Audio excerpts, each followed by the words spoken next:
Let me start with the one that still bothers me. A small plain gold watch sitting in an estate box under the costume jewelry, priced at $20.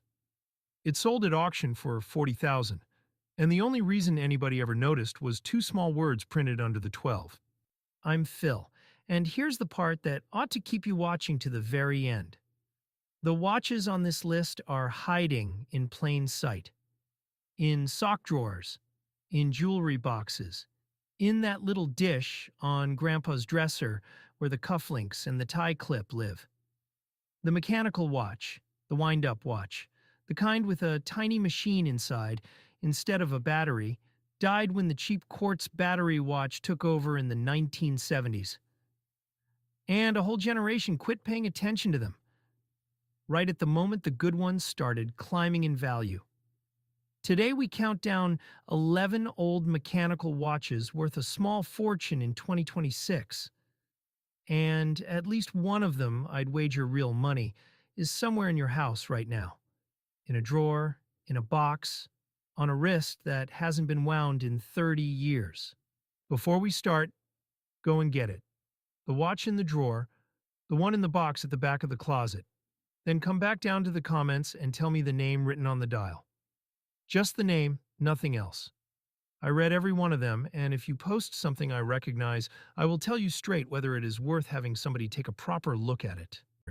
And here's my promise for this video. On every watch, I'll give you exactly what to check, because with watches, the little machine inside and the original dial matter far more than the shine on the outside, and one wrong cleaning can cost you more than a thief ever could. Stick around for number one, especially. It's made by the oldest watch company still running anywhere on Earth. Let's start the countdown at number 11. Number 11, the American pocket watch. Before the wristwatch, every working man in America carried a pocket watch on a chain. And America built the finest in the world. Waltham, Illinois, Elgin, great factories turning out beautifully made movements from the 1860s onward.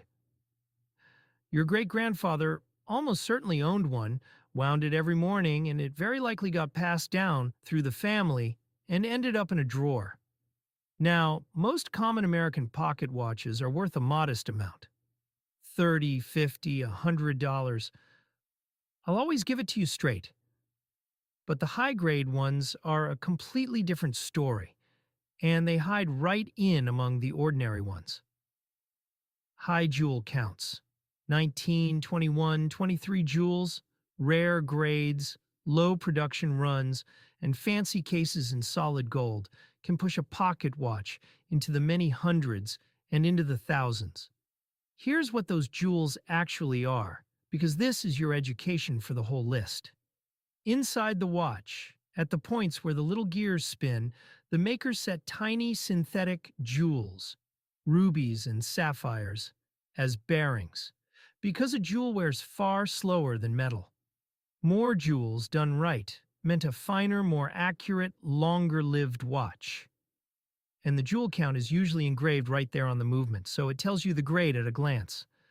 So here's your checklist, and it starts your education for this whole video. Open the back case, gently, they usually snap or screw off, and look at the movement, the little machine inside. Count the jewels. It's engraved right on it. Read the maker and the grade. Find the serial number on the movement that dates the watch and tells you roughly how many were made, and a low production rare grade is where the money is. And check whether the case is solid gold or just gold filled. Solid gold alone can be worth real money by weight. Don't ever judge a pocket watch by the outside. The value is inside. Number 10 wore a name that went to the moon. Number 10, the vintage Omega. Omega is the watch that went to the moon, worn by the astronauts. And vintage Omegas from the 50s and 60s are some of the most quietly valuable watches a person can stumble onto. The Seamaster, the Constellation, the elegant dress models, beautifully made Swiss automatics and hand winds that sold to ordinary doctors, engineers, and professionals by the millions. An average condition vintage Omega might bring a few $100s. But a clean one and with an original dial, the correct movement, and the right reference number climbs fast from many hundreds into the low thousands. And the rarer references and the chronographs go far, far beyond that. Now, let me teach you the single most important word in vintage watches, because it decides the value on nearly every watch from here on: original dial. The dial is the face of the watch. Over the years, when a dial got a little aged or spotted, repair shops would refinish them, repaint them to look fresh and new. And here's the thing that surprises everybody: a refinished dial can cut the value in half or worse. Collectors want the honest original dial, even with a little age and patina, over a shiny repaint every single time. So, faded but original beats, bright but repainted. Remember that. Your checklist. The dial, is it original, not refinished? Learn to spot the difference or ask. The movement, Omega calibers are fully documented, so the caliber number and the serial date the watch precisely. The crown. Assigned Omega crown, that little winding knob with the Omega symbol, matters. And the caseback and reference. Vintage Omega is the dignified professional sleeper, common enough to find in a drawer, valuable enough to matter a great deal. Number 9 came from Switzerland, with more pedigree than its modern price suggests. Number 9, the vintage Longines. Here's one that fools people because of what the name means today. Longines today is a fine mid-range name, but in the mid-20th century, Longines was elite, winning the great observatory timing contests, making some of the most beautiful and accurate movements in the world. And that's exactly why vintage Longines is so undervalued now. People judge it by today's price tag, not by its golden era pedigree. Vintage Longines dress watches, with those slim, elegant in-house movements, and especially the vintage Longines chronographs, are strongly collected. Clean dress models reach the hundreds. The vintage chronographs, the flyback and column wheel pieces, and reach many thousands. Let me tell you what a chronograph is, because it comes up again, and it's where a lot of the big money lives. A chronograph is a watch that's also a stopwatch. It has extra little push buttons on the side of the case and usually 2 or 3 small subdials on the face. That let you time an event, and vintage Swiss chronographs are among the hottest, most valuable things in the entire watch market right now. So if you turn over an old watch and see extra buttons and little dials within the dial, pay very close attention. Check the dial for the winged hourglass Longines logo and for original, unrefinished condition. Check the movement caliber. And if it's a chronograph, treat it as potentially serious money and get it looked at. A Longines is the kind of watch a doctor or a lawyer wore in 1955. Then it went into a drawer for 60 years. Number 8 kept the trains running on time, and I mean that literally. Number 8. The Hamilton Railroad Watch. Hamilton, out of Lancaster, Pennsylvania, built watches so accurate that the American railroads required them. There's a real history here. After a terrible train wreck was blamed on a conductor's watch that had stopped, the railroad set strict standards for the watches their men carried.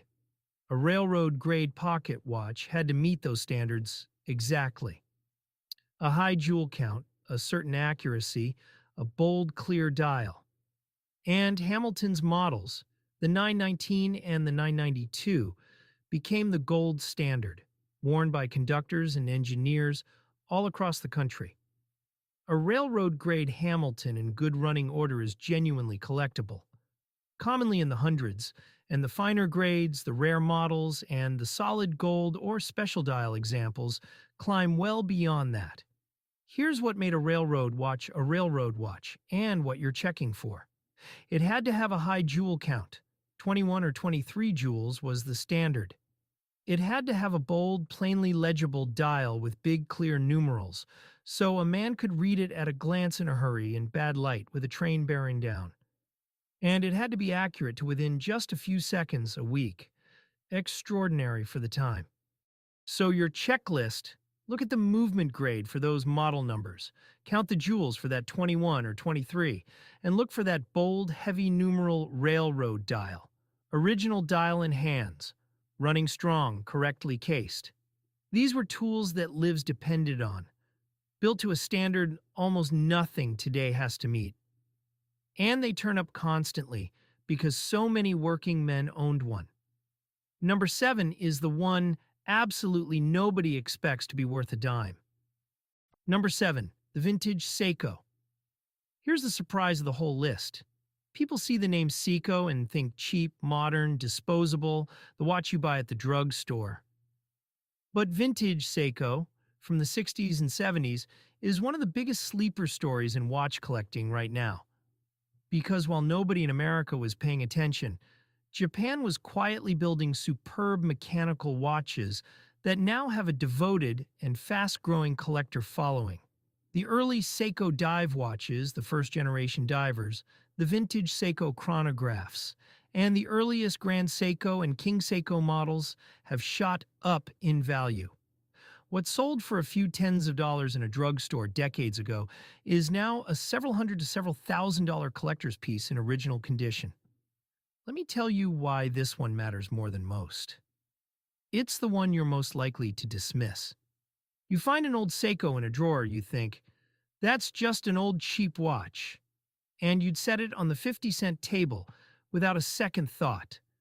That instinct is exactly backward on the early ones. The first Seiko diver, and a chronograph the collectors nicknamed the Pogue after an astronaut who wore one to space, are the famous valuable ones. And they look, to the untrained eye, like just another old watch. Check the model number. Seiko stamps it right on the case back. And collectors chase specific reference numbers, so that number's everything. Look for the original dial and hands, the original bezel on the divers. That's the rotating ring around the face. And an unpolished case. This is the watch on the whole list most likely to be thrown in the junk drawer as worthless, which is precisely why it's the one to check hardest. Number 6 is the working man's pocket watch that hides high grades among the common ones. Number 6, the Elgin. Elgin, the National Watch Company of Elgin, Illinois, was one of the great American factories, and they made more watches than almost anyone alive, which means two things at once. They're absolutely everywhere, so most are common. But the rare high grades hide right in among the ordinary ones, and telling them apart is where the money is. A plain 7 or 15 jewel Elgin is a modest piece, a few tens of dollars. But the 21 and 23 jewel Elgins, the rare models, the fancy multicolor, fancy dial versions, the hunter cases, that's the kind with a hinged metal cover over the face, in solid gold, and the special commemorative grades reach into the hundreds and the thousands.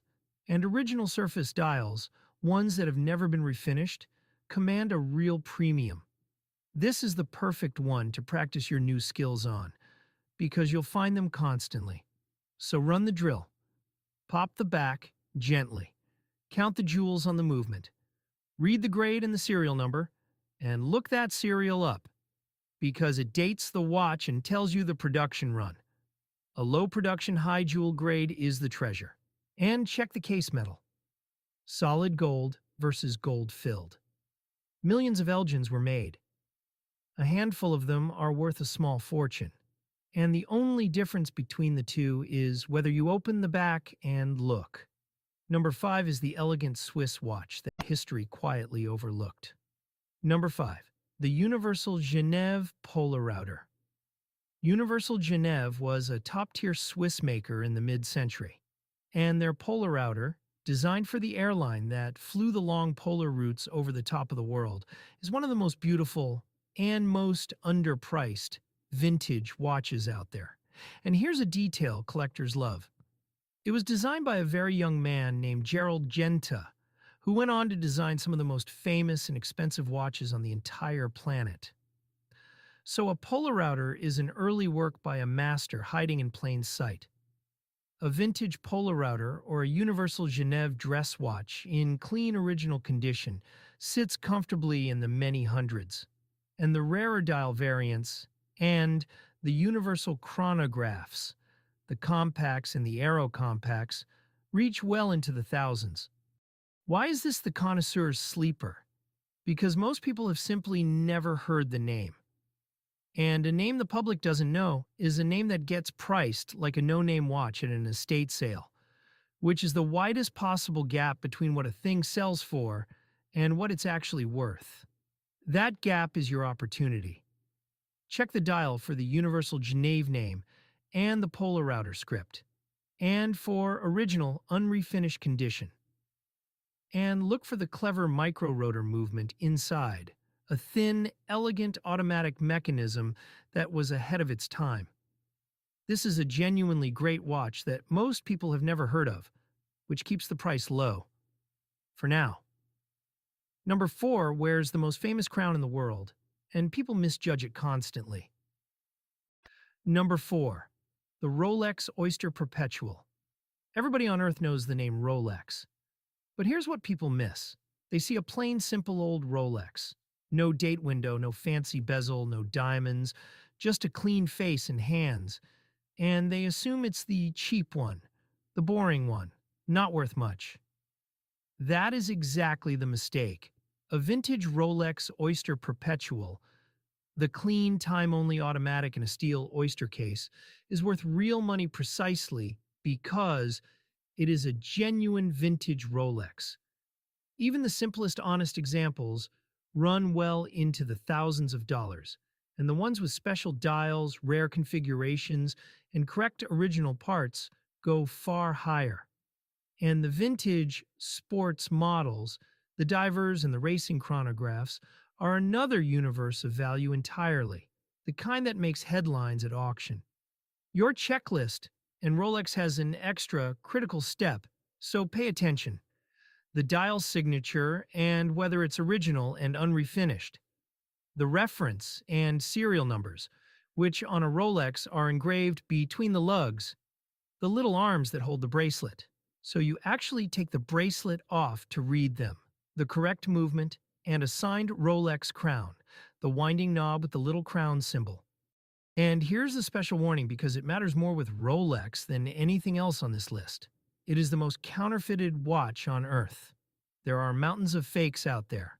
So if you think you found a genuine vintage Rolex, do not celebrate and do not sell until you've had it verified by a reputable, established dealer. A plain old Rolex is not a cheap Rolex. It might be the single most valuable thing in the entire house. Number 3 changed watchmaking forever, in a single year. Number 3. The Zenith El Primero. In 1969, a small Swiss company called Zenith did something nobody had ever done. They built the first automatic chronograph movement, and they called it the El Primero, the first. And it was so good, so well engineered, that it is still in production and still respected today, more than 50 years later. A high-beat, precise, beautiful piece of engineering that put a small company squarely into the history books. A vintage Zenith El Primero chronograph from that era, in original condition, is a serious collector's watch, well into the thousands, and the earliest and rarest references climb higher still. And even the non-chronograph vintage Zeniths are quietly valuable, because the name carries genuine horological weight, meaning the serious collectors respect it deeply. Remember what I told you about chronographs, the extra buttons, the little subdials, the built-in stopwatch. The El Primero is the king of that story. So if you turn over an old watch, see the name Zenith. See 3 little subdials and pusher buttons on the side. You may be holding a genuine piece of the moment mechanical watchmaking refused to lie down and die. Check for the Zenith name and the El Primero designation, the 3 chronograph subdials, an original dial, and the correct high beat movement inside. Original pushers, original bezel, honest dial. This is the watch that beat the giants to the finish line in a photo finish. And owning an early one is owning that moment. Number 2 is the gentleman's watch that dreams are made of. Number 2, the Patek Philippe. Patek Philippe is, to a great many people, simply the finest watchmaker in the world. And their Calatrava, the clean, round, understated dress watch, is deliberately modest looking, which is exactly why one of them can slip through a garage sale completely unrecognized. It doesn't shout. It doesn't sparkle. It just quietly, elegantly happens to be a Patek. Any genuine vintage Patek Philippe is a five-figure conversation. Tens of thousands of dollars. And the fine and rare references reach into the hundreds of thousands. The complicated vintage Pateks, the perpetual calendars, the chronographs, are among the most valuable watches ever sold at auction anywhere on Earth. Period. So picture the scenario, because it's the whole reason this watch is number 2. A plain, small, round gold dress watch in an estate box. No diamonds, no size, nothing flashy. Somebody prices it at $20 because it doesn't look like much. And on the dial, in small, quiet letters, it says, Patek Philippe, Genève. That $20 watch could be worth more than the house it was found in. Let me put a real number on that. A genuine one, plain and honest, and in original condition, sells at auction today for around $40,000. $20 in the estate box, $40,000 at auction, and the only thing that changed in between was that somebody finally read the name on the dial. Your checklist, the Patek Philippe signature on the dial, the reference and movement numbers. And here's the crucial one. Unique to Patek, the company keeps records going back generations and will issue what's called an extract from the archives to verify a genuine watch. Because Patek is heavily faked, that verification through Patek itself is the gold standard. So do not clean it, do not polish the case, do not touch the dial, and get it authenticated before you do anything else. If you ever turn a plain gold dress watch over and read Patek Philippe, sit down. And number 1, from the oldest name of them all. Number 1, the Vacheron Constantin. Vacheron Constantin, founded in Geneva in the year 1755, is the oldest watch manufacturer in the world in continuous operation. 270 years of unbroken watchmaking.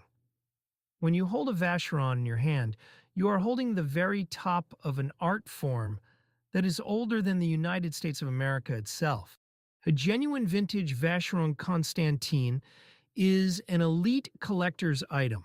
The dress watches run deep into 5 figures, and the rare and complicated vintage pieces reach into the hundreds of thousands of dollars at auction. Like the Patek, it is a name that can genuinely change a person's life if it turns up unrecognized in a drawer. And that is how they turn up. Because a Vacheron, like a Patek, is elegant and quiet by design. It was the watch of the truly, quietly wealthy, handed down through families over generations, and every so often one lands in an estate box that nobody has ever really gone through properly. It doesn't look like a fortune. That's the whole point of it.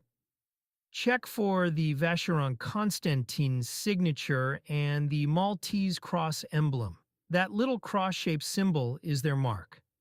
Check the reference and movement numbers and look for solid gold or platinum cases. And the same iron rule as the finest pieces on this list. Said one final time, do not clean it, do not polish it, do not open it yourself if you're the least bit unsure. Photograph it exactly as it is, and take it straight to a reputable auction house or watch specialist.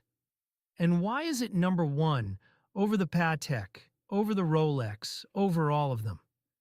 Because it is the purest example of the whole idea behind this video. That the single most valuable thing in an ordinary American home might be a small, quiet, forgotten object that everyone walked right past for years because it didn't even have a battery in it. 11 watches. 11 little machines that measured out ordinary American lives and that are quietly worth fortunes today. And notice the one idea running through the entire list, because it's the thing I most want you to carry away. The value was never in the shine, and never in the size, and never in the diamonds. It was in the name on the dial and the movement inside. The two exact things people stopped looking at the day the cheap battery watch made winding a watch feel old-fashioned. A whole generation quit paying attention right as the good mechanical watches began to climb. So burn these rules in, because they hold for every watch. Read the name on the dial, open the back and look at the movement, the maker, the jewel count, the caliber, the serial number. Insist on an original dial, never refinished, because faded but honest beats bright but repainted every time. And with anything fine, a Rolex, a Patek, a Vacheron, get it verified by a real specialist, and never clean or polish it before that specialist has seen it. A polishing rag has erased more watch value than any burglar ever carried out the door. So here's what I want you to do tonight. Go find the old watches. The dresser dish, the sock drawer, the jewelry box, the estate you never fully went through. Wind them up gently and listen for the tick. Read the dials. And come back and tell me in the comments what name you found and who wore it. I answer every single one, and your watch just might be next week's video. I'll keep digging these up for you every week, so we can all get better at seeing the treasure in the ordinary. Hit that subscribe button, and go check those drawers. I'm Phil. I'll see you in the next one.